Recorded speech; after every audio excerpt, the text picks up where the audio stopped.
begin with just a clear statement. I'm a little disappointed, to be clear, and I think that that's just a natural reality.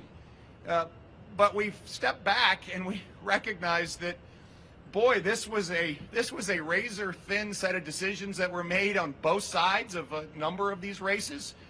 And I think it underpins the fact that Virginia is clearly a state that has historically moved back and forth from control of one party in the legislature to control the others, to governor's races, with very, very thin margins. And we saw it on display again last night. And I think what that reflects is the fact that we are a state that is very comfortable working together, working across party lines in order to get things done. And that's exactly what we have done over the course of the last 2 years, where we have worked with a legislature that has had divided government, and we're going to continue to do this.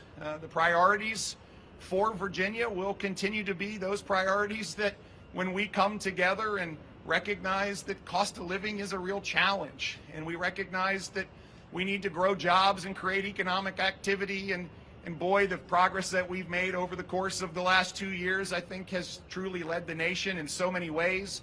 We also know that educational excellence and making sure that our children have an opportunity to not just go to school but receive an extraordinary education continues to be hugely important, and that our neighborhoods need to be safe, and that we can, in fact, provide a full transformation of a behavioral health system that can provide help for Virginians the day they need it. These will continue to be so important, and these are areas where over the course of the last 2 years we have come together on a bipartisan basis, because that's what Virginia requires.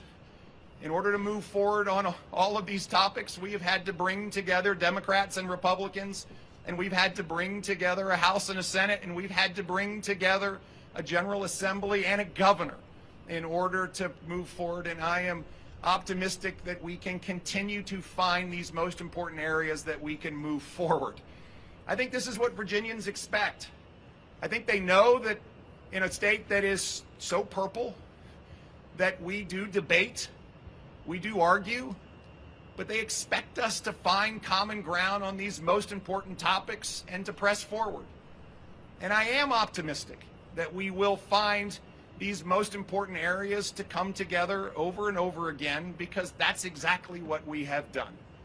And so I look forward to working with the House and the Senate going forward, just like we have, and finding these most important areas of making sure we're reining in the cost of living, that we are providing some tax relief, that we continue to stand up for excellence in education and safe communities and transformation in behavioral health, and a government that works for Virginians and provides services and responsiveness that reflects the fact that we work for 8.7 million bosses. And I do believe that we can find that continued path to making Virginia the best place to live, work, and raise a family. I'm very proud of what we have accomplished together. A divided government that demonstrates that, yes, we can do this, and I'm optimistic that we can continue to find a path forward. So I thank you all for coming out today, and I am happy to take a few questions. Okay.